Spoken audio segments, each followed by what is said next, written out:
हुआ है। तो डीपीएस द्वारका ने पिछले 4 साल से हमें परेशान किया हुआ है। वो मनमाने तरीके से अपनी फ़ीस बढ़ा रहा है। स्कूलों को कोई फ़र्क नहीं पड़ता अगर डीओई कोई ऑर्डर निकालती है या कोई कोर्ट भी ऑर्डर निकालती है तो उसकी अवहेलना करते हुए वो 1 मिनट नहीं लगाते, वो सोचते भी नहीं है।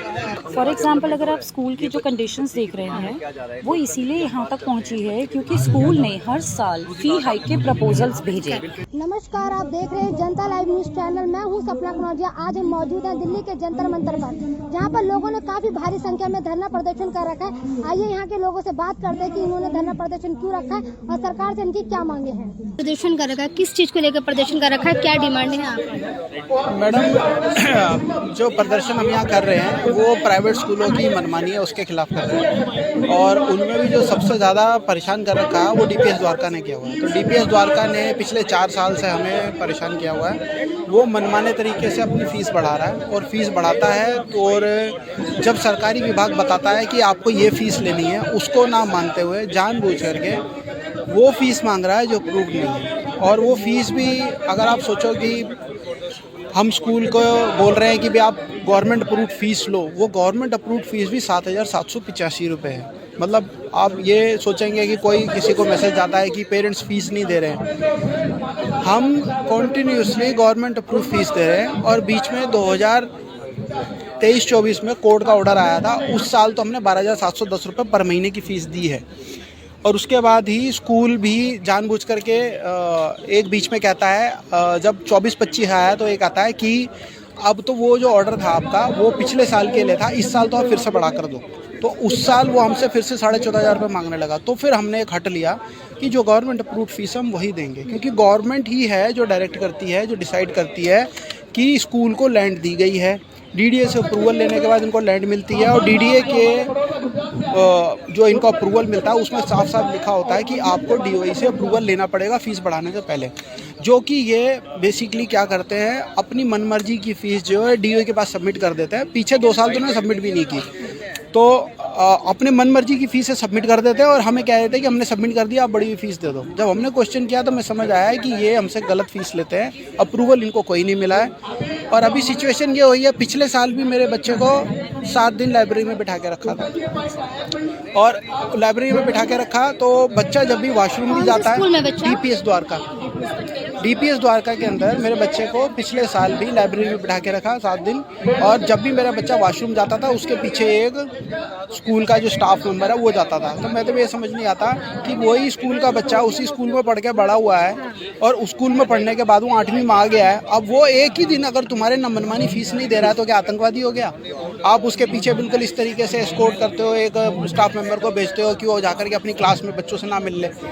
और इस साल भी डीपीएस ने, पिछले साल फिर वो कोर्ट मतलब हुआ, फिर हमने सेटल किया तो बच्चे को पढ़ाया, और इस साल भी फिर से वही ड्रामा हो गया। स्कूल ने जानबूझ करके बच्चों को स्कूल में जाने से रोक दिया और बाउंसर्स खड़े कर दिए। इस बार तो अति कर दी, हद कर दी कि किसी तरीके से फिर हमने बहस की कि भाई ये आप नहीं कर सकते, स्कूल को शिक्षा के अधिकार से बच्चों को नहीं रोक सकते हो, शिक्षा के अधिकार से बच्चे स्कूल में जाएंगे। उसके बाद में जब बच्चों को हमने स्कूल में भेज दिया तब भी इन्होंने बच्चों को क्लास में नहीं जाने दिया। बच्चों को ग्राउंड में एक बगीचा बना रखा, ओपन बगीचा है, उसके अंदर बैठा के रखा। पेड़ वेड़ नहीं है, खाली पे झाड़ फूस टाइप की चीज़ें हैं, वहाँ पे बैठा के रखा। और उसके बाद में फिर बच्चों को एक बस में चढ़ाया और घर भेज दिया। तो मैं ये समझना चाहता हूँ कि बाउंसर्स के साथ में और अननोन टीचर्स के साथ में, तो टीचर तो चलो वो टीचर है लेकिन वो ऑथराइज तो नहीं है। जब मैं बच्चे को स्कूल में एडमिशन दिलाने जाता हूँ तो मेरे को एक आईडी कार्ड दिया जाता है जिसमें मेरा फ़ोटो, मेरे जो परिचित होते हैं उनका फ़ोटो, और जो कैब मेंबर या वैन मेंबर आएगा जो आएगा उसको पिक करने बच्चे का, उसका फ़ोटो लगा होता है, स्टैंप लगा कर देते हो।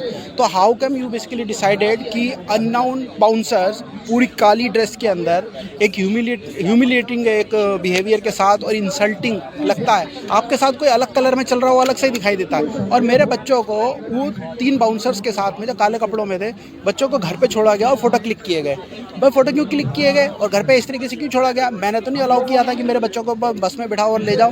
मैंने बच्चों को स्कूल भेजा था पढ़ने के लिए, इस तरीके के लिए इमोलेशन के लिए नहीं भेजा था। आप लोगों ने यहाँ पर कब से प्रदर्शन कर रखा है? ये प्रदर्शन मैडम हम आज यहाँ जंतर मंतर आए हैं। इससे पहले हमने मल्टीपल प्रदर्शन किए हैं, डीओई में भी किया है, स्कूल के बाहर भी किया है, और हम हर जगह पे हर डिपार्टमेंट का दरवाज़ा खटका चुके हैं। हम सबको इन्फॉर्मेशन दे चुके हैं, मिनिस्ट्री को पूरी इन्फॉर्मेशन है कि डीपीएस क्या गलत काम कर रहा है, डीपीएस कहाँ गलत है, और हम लोग हर रूल को फॉलो करते हुए चल रहे हैं। कोर्ट ने ऑर्डर दिया है, हम कोर्ट का ऑर्डर मानने को तैयार हैं, डीपीएस मानने को तैयार नहीं है। कोर्ट ने क्लियर ऑर्डर दिया है कि आपने जो फीस एक्स्ट्रा ली है उस फीस को वापस कीजिए, और पिछले साल की 24-25 की जो फीस है, बेस फीस और जो फीस डिमांडेड है उसके बीच का जो 50% है, बेस फीस प्लस 50% वो पे कीजिए। पर स्कूल जानबूझ करके अपने मन के हिसाब से एक बेस फीस बताता है जो उसने पहले डिमांड करी थी। सिंपल सी बात यह है कि बेस फीस वो हो सकती है जो गवर्नमेंट से अप्रूव्ड है, क्योंकि वही बेस है, और उसके बाद में स्कूल कुछ डिमांड कर रहा है तो उसके बीच का जो डिफरेंस है वो प्लस करके हम 50% दे पाएंगे, जो कि कोर्ट ने भी बोला है। पर स्कूल क्या कर रहा है, जानबूझ करके हमें सिर्फ 250 रुपये का एक वो वेवर दे रहा है कि कोर्ट की तरफ से ऑर्डर है, इसीलिए आपको 250 रुपये का डिस्काउंट मिलेगा। ये जो आपको जो प्रॉब्लम है, जैसे आप लोगों ने प्रदर्शन करा जगह जगह पर, कितनी परेशानियां आप लोगों को उठानी पड़ी? मैडम 4 साल से हम प्रदर्शन ही कर रहे हैं, हम परेशान हैं। स्कूल के बाहर प्रदर्शन किया, स्कूल को हमने अलर्ट करने की कोशिश की तो स्कूल जो है वो किसी तरीके से पुलिस को इन्फॉर्म कर देता है, पुलिस में ना करके हमें हटा देते हैं कि नहीं आप यहाँ नहीं कर सकते, ये नहीं कर सकते, जबकि प्रदर्शन करना हमारा राइट है। डीओई भी गए, डीओई जाकर के हमने प्रदर्शन किया, वहाँ पे भी उनको कुछ समझ आती है, वो मिलने को सिर्फ 2 लोगों को बुलाते हैं। उसके बाद में हम जाकर के आशीष सूद जी के पास भी गए, 9 तारीख को हमारे बच्चों का सडनली नाम काट दिया, 10 तारीख को हम एसडीएम से मिले, एसडीएम कहते हैं मेरे पास तो ऑर्डर नहीं है, मैं तो तैयार हूँ जाने के लिए है। और उसके बाद में जब आशीष सूद सर से मिले तो वो कहते हैं कि तो आपको बच्चों को प्राइवेट स्कूल में पढ़ाने से पहले सोचना चाहिए था। ये इस तरह पे तो जवाब मिलते हैं हम लोगों को। और उसके बाद में फिर जब हम जाकर के किसी तरीके से कोशिश करते हैं कि बड़ी मेहनत मशक्कत के बाद तो किसी ऑफिसर से, किसी मंत्री से मिल पाते हैं, और वो फिर जानबूझकर हमारे से कन्नी काट के निकल जाते हैं। तो गवर्नमेंट से अभी तक आप लोगों को मतलब कोई रिलैक्स नहीं मिला है। गवर्नमेंट सिर्फ रोज ये कागजी ले आते हैं, रेखा गुप्ता जी आकर के बोल देती हैं कोई ये फीस नहीं बढ़ेगी। गुप्ता जी आई? रेखा गुप्ता जी का चेहरा मैंने आज तक देखा नहीं, सामने खाली टीवी पे दिखती है। मुझे तो वो भी वैसे लगता है खाली उनको भी है ना जो मीडिया और जो ये आपका जो कैमरा है उससे ज़्यादा प्रेम है। उनके जितने भी पोजेस देख लीजिए ऐसे लगते हैं सारे वेल प्रिपेयर्ड हैं। यहाँ पे इतनी प्रॉब्लम हो गई है स्कूल को लेकर, बच्चों में काफ़ी ज़्यादा फीस वगैरह को लेकर, जो यहाँ की जो आम जनता है, आम जनता को आप क्या संदेश देना चाहेंगे और सरकार को क्या संदेश देना चाहेंगे? सरकार से तो हमारी यही हमेशा से अपील रही है कि आप जो भी सिस्टम सेटअप करते हैं ना, उस सिस्टम का मतलब वो सही तरीके से चल रहा है, इसको देखने के लिए कोई नहीं है। फॉर एग्जांपल अगर आप स्कूल की जो कंडीशंस देख रहे हैं वो इसीलिए यहाँ तक पहुँची है क्योंकि स्कूल ने हर साल फ़ी हाइक के प्रपोजल्स भेजे, राइट, लेकिन डिपार्टमेंट ऑफ एजुकेशन ने उन प्रपोजल पे कोई काम नहीं किया, ऑडिट नहीं किया, नहीं देखा कि वहाँ पे हाइक की ज़रूरत थी या नहीं थी। तो कहने का मतलब मैम यही बनता है कि आप चाहे कितने भी बिल लाते रहें, अगर प्राइवेट स्कूल ब्रांच जो कि प्राइवेट स्कूल्स को मैनेज करती है, अगर वो अपना काम ठीक से नहीं करती है तो फिर आप क्या ही कर लोगे, कितने ही कमेटी बिठा लोगे, कितना ही लोगों को समझा लोगे, लेकिन प्राइवेट स्कूल ब्रांच में कम से कम जो काम करने वाले लोग हैं उनकी एक डिलीवरी बनती है, ये उनकी अकाउंटेबिलिटी बनती है कि जो भी उनकी रोल्स एंड रिस्पॉन्सिबिलिटीज़ हैं वो इफ़ेक्टिवली ड्राइव करें, और ये तो नहीं हो रहा है। जो मैम आज जैसे कि बताया कि पहले भी कई बार मतलब धरना प्रदर्शन किए गए, जो मैम आज की लड़ाई और पहले के धरना प्रदर्शन में आज की लड़ाई में मैम क्या अलग है, क्या फ़र्क है? मैम देखिए ये लड़ाई तो चलेगी, हाँ ठीक है, क्योंकि ये लड़ाई तो चलती भी आ रही है। डीपीएस द्वारका जो है 4 साल से लड़ रहा है, हम 2 साल से लड़ रहे हैं, तो ये लड़ाई इसलिए इतनी लंबी खिंचती जा रही है क्योंकि किसी भी सरकार ने कोई भी ऐसा कदम नहीं उठाया जो कि पेरेंट्स को के फेवर में हो और स्कूल्स की लगाम कस सके, बेसिकली जो फ़ी हाइक को बढ़ाते जा रहे हैं। मैम आप खुद ही बताइए, अगर 2 लाख रुपए एक बच्चे की 1 साल की फ़ीस होगी, 4 लाख रुपए 2 बच्चों की फ़ीस होगी, तो 4 लाख रुपए तो आपकी मिनिमम अर्निंग कैपिटल भी नहीं है। तो फिर आप कैसे सोच सकते हैं कि कोई भी बच्चा किसी ठीक ठाक स्कूल में पढ़ सकता है?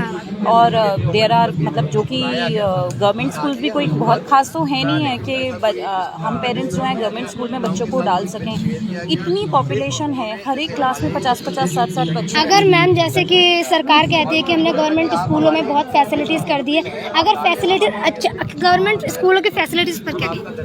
मैम देखिए मैं आपको बताती हूँ और ये बात फैक्ट है, गवर्नमेंट स्कूल्स जो हैं क्योंकि वो फ्री शिक्षा प्रोवाइड कराते हैं। इसीलिए जो एक लोअर तबके का, जो एक रिक्शे वाले का बच्चा हो गया, काम काज करने वाली का बच्चा हो गया, वहाँ पे वो लोग जाके पढ़ते हैं, क्योंकि उनके पास तो इतने पैसे भी नहीं है कि वो 100 रुपये भी निकाल करके पर महीना दे सकें। तो इसीलिए वो लोग फ्री एजुकेशन के कारण से गवर्नमेंट ऑफ दिल्ली के स्कूल्स में पढ़ते हैं। अब आप मुझे बताइए कि जब वहाँ पर इस तरीके के बच्चे पढ़ते हैं, तो हम अगर अपने बच्चे को भेजेंगे तो हम कहीं ना कहीं तो ये सोचेंगे ना कि मेरा बच्चा किसके साथ बैठा है।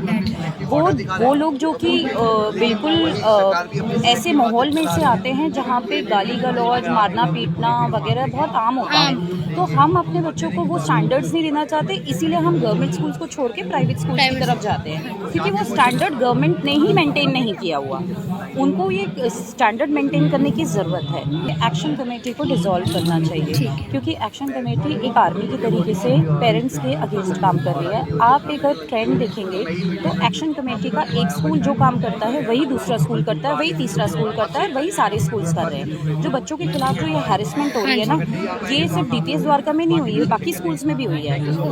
मैम एक क्वेश्चन, मैम जो बच्चों की जो इस तरीके से समस्या आ रही है, तो इसको लेकर मतलब बच्चों की मेंटल हेल्थ पर क्या फर्क पड़ रहा है?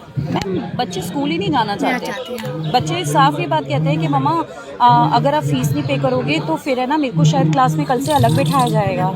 तो आप मुझे बताइए ना, बच्चा तो यही सुन रहा है, यही समझ रहा है कि मेरे पेरेंट्स जो हैं वो पैसे नहीं दे पा रहे हैं, मेरे स्कूल वाले जो और बच्चे हैं वो पैसे दे रहे हैं। तो बच्चा भी पैसों के मामले में सोच रहा है। आज बच्चा शिक्षा को शिक्षा ना समझ करके बिजनेस समझ रहा है कि अगर मेरे पेरेंट्स पैसे दे सकते हैं तो मुझे शिक्षा मिल सकती है, अगर पैसे नहीं दे सकते तो शिक्षा नहीं मिलेगी। सो ये डेफिनेटली कमर्शियलाइजेशन है।